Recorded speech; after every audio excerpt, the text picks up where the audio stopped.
Hello दोस्तों, welcome to my channel. आज हम बात करेंगे कॉन्सोनेंट प्लेसेस की और जानेंगे light vowel and dark vowel sound के बारे में। दोस्तों, अगर आप मेरे चैनल पर पहली बार आए हैं तो मेरे चैनल को सब्सक्राइब ज़रूर करें और बेल आइकन को क्लिक करें। तो चलिए हम वीडियो की शुरुआत करते हैं। जैसा कि आप जानते हैं कि अभी आप नए हैं और शुरुआत में वॉबल्स को समझने में आपको डिफ़िकल्टी महसूस होगी, लेकिन डोंट वरी, मैं आपको अपने तरीके से समझाने की कोशिश करूँगी। जैसा कि मैंने पिछले वीडियो में आपको वॉबल्स के बारे में बताया था, तो उसी क्रम में हम आगे चलते हैं। लाइट कॉन्सोनेंट और डार्क कॉन्सोनेंट, ठीक है, जैसे हम बोलते हैं लाइट वॉबल और डार्क वॉबल। तो मैं आपको बताती हूँ कि जैसे कुछ वर्ड्स होते हैं हमारे जिनमें हमें उनके वॉबल्स पर ध्यान देना होगा। तो ये आपको इसमें आप जैसे कोई लाइन पढ़ते हैं या कोई सेंटेंस पढ़ते हैं तो आपको अपना सेंस लगाना होगा यहाँ पर कि ये हमारा साउंड डार्क जा रहा है या लाइट जा रहा है। जैसे मैं आपको बता दूँ, ये लिखा है रोट, WROT, रोट। रोट में आप सुनिए रोट, तो ये अपना डार्क साउंड जा रहा है, तो ओ का वॉबल अपन डार्क लगाएंगे। रट, RUT, रट, ये साउंड जा रहा है रट, ये लाइट साउंड जा रहा है, तो ये अपन लाइट वॉबल लगाएंगे। इसी तरह लीक, L और K, ये वॉबल लगा अपना डार्क, लीक, ई का वॉबल। लिक, L K और ये light wobble, lick. Led, L D, dark wobble है, लेड सेकंड प्लेस।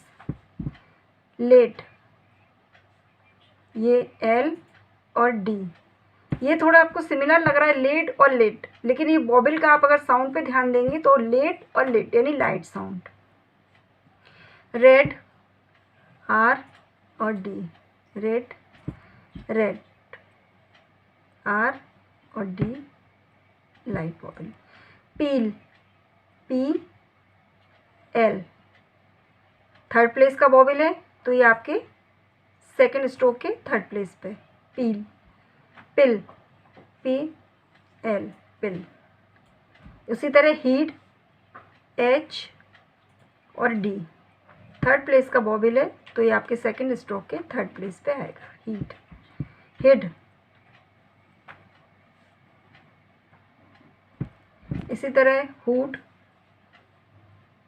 ये थर्ड प्लेस का वॉबल है, ये आपके थर्ड प्लेस पे जाएगा। जैसा कि आपको पता है कि आपका जो थर्ड प्लेस का वॉबल होता है वो आपके सेकंड स्ट्रोक के पहले आपके थर्ड प्लेस पर आता है। चीप और ये चिप। तो आपने देखा कि बोलने में आपको ये वर्ड देखने में और इस तरह से आप जब बोलेंगे नॉर्मली तो आपको ये लगेगा सिमिलर है, लेकिन जब आप इसके वॉबल्स पे ध्यान देंगे तो आप ये समझेंगे कि डार्क साउंड जा रहा है या लाइट जा रहा है। तो ये बहुत ही इम्पोर्टेंट है दोस्तों कि जब भी आप डिक्टेशन लें, आप इंग्लिश पढ़ें या आप सुनते हैं तो आप उसके वॉबल्स पर ध्यान दीजिए। और ये चीज़ आपको प्रैक्टिस करने से आएगी, आपको एक दो बार में नहीं आएगी। आप जो भी मैं आपको एक्सरसाइज दे रही हूँ, जो भी मैं आपको डिस्क्रिप्शन बॉक्स में जो भी आपको मैं PDF फाइल दे रही हूँ, आप उसकी प्रैक्टिस करिए। जब आप प्रैक्टिस करेंगे तो आपको डिफरेंस समझ में आएगा वॉबल के हैवी होने का और लाइट होने का। उसी तरह मैं आपको बता रही हूँ कि मैंने आपको कॉन्सोनेंट के प्लेसेस के बारे में भी पिछले अपने वीडियो में भी बताया था और मैं आपको इसमें भी बता रही हूँ, क्योंकि जब आप डिक्टेशन लेंगे, जब आप लिखना शुरू करेंगे, आगे आप जब स्पीड ग्रोइंग के लिए डिक्टेशन लेंगे तो उस समय आपको ज़्यादा वॉबल का यूज़ नहीं करना है, क्योंकि अगर हम वॉबल लगाने में ही लगे रहेंगे तो हमारी स्पीड इम्प्रूव नहीं हो पाएगी। तो उसके लिए आपको जो कॉन्सोनेंट्स हैं उनके आपको प्लेसेस पर ध्यान देना होगा कि आपका कॉन्सोनेंट किस जगह आ रहा है। आप सेंस लगा के वहाँ अपने आप ऑटोमेटिक आप उसको वॉबल का वहाँ पे यूज़ करेंगे। ये तो सिर्फ शुरुआती है कि आपको वॉबल के प्लेसेस पे ध्यान देना है, उसके लाइट और डार्क पे ध्यान देना है। लेकिन जब आप इसकी प्रैक्टिस करते करते आप कुछ एक्सरसाइज कर लेंगे, जैसे मैं आपको बता रही हूँ, आप मेरे साथ ही अगर एक्सरसाइज करते चलेंगे तो आपको ये अंतर समझ में आ जाएगा और आपको कॉन्सोनेंट के प्लेसेस भी समझ में आने लगेंगे। अब मैं आपको कॉन्सोनेंट के प्लेसेस बता देती हूँ। जैसा कि मैंने आपको अपने बताया था कि अपने जो भी आप कॉन्सोनेंट हैं जब उसमें वॉबल लगाते हैं तो उनके 3 प्लेसेस रखते हैं, फर्स्ट, सेकंड, थर्ड। कोई भी हमारा कॉन्सोनेंट होता है तो ये हमारा लेफ़्ट साइड होता है, ये हमारा राइट साइड होता है, ठीक है। बिफोर या आफ्टर भी हम इसको बोलते हैं।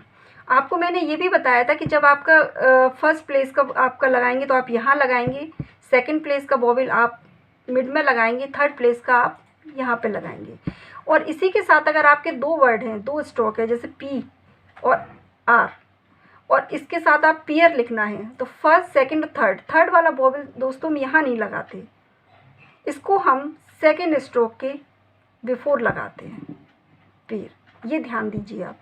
ये आप एक्सरसाइज करिए, आप मेरी वीडियो को देखिए, उसमें से जो एक्सरसाइज उनको आप करिए तो आपको समझ में आने लगेगा। अब मैं आपको बता रही हूँ कॉन्सोनेंट के प्लेसेस। तो जैसे मैंने आपको बताया ए का वॉवेल, ई का वॉवेल और बड़ी ई का वॉवेल। तो जैसे मैंने पी बनाया, इसको अगर मैं लाइन के ऊपर बनाऊंगी, ठीक है, तो ऑटोमेटिक ये आपका पा हो जाएगा, यानी आ का आपका इसमें साउंड आ जाएगा, ठीक है। ये आप ऊपर बनाएंगे पा, पा, ठीक है दोस्तों। इसको अगर आप लाइन पे बनाते हैं यहाँ, तो ऑटोमेटिक आपका ये मिड वाला वॉवेल आ जाएगा, यानी पे, पे, पे। फिर पी को अगर आप लाइन के नीचे बनाते हैं तो ऑटोमेटिक आपका ये पी आ जाएगा।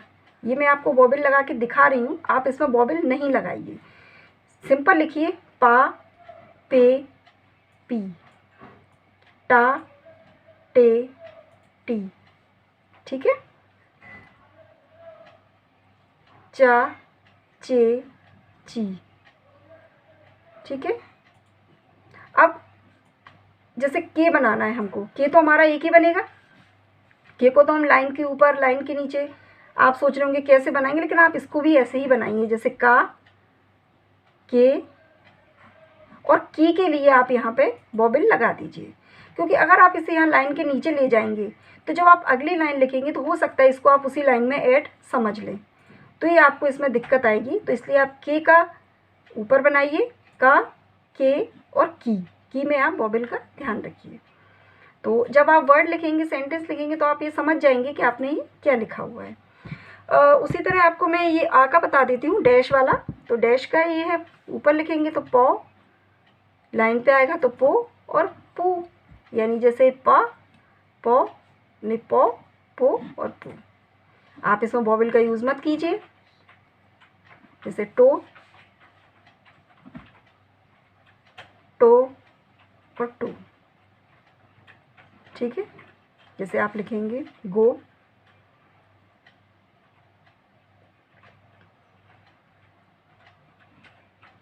ठीक है। यहाँ पे आप नीचे वाली इसी लाइन पे आप इसको यहाँ लिखेंगे, लास्ट वाला वॉवेल लगा देंगे आप इसमें, ठीक है। तो ये आप ध्यान रखिए, थोड़ा के और गे, इसमें आप फर्स्ट प्लेस और ये थर्ड प्लेस, मतलब ओ वाला आपका यहाँ रहेगा और सेकंड और थर्ड प्लेस का आपका इसी वाली लाइन पे रहेगा। बाकी आप सेंटेंस को लाइन के ऊपर, लाइन पर और लाइन के नीचे बना के आप इनके वॉवेल के डिफरेंस को पता कर सकते हैं। आई होप दोस्तों आपको ये वॉवेल्स के प्लेसेस, कॉन्सोनेंट और ये समझ में आ गया होगा। मैं आपको इसकी एक्सरसाइज के लिए PDF में डिस्क्रिप्शन दे देती हूँ, तो आप वहाँ से लेके एक्सरसाइज कर लीजिए। इसके लिए आप मेरी वीडियो को 2-3 बार देखिए, जो मैंने आपको समझाया आप उन प्लेसेस को देखिए, और जो आपको एक्सरसाइज में ये दे रही हूँ आप प्लीज़ उनकी प्रैक्टिस करिए, तभी आपको शॉर्ट हैंड अच्छे से आ पाएगी। केवल मेरे कहने से और आपके सुनने से आपको नहीं आएगी, इसकी आपको प्रैक्टिस करना होगी। तो मिलते हैं फिर हम अपनी नई वीडियो में। मैं आशा करती हूँ कि आप इसकी अच्छे से प्रैक्टिस करेंगे।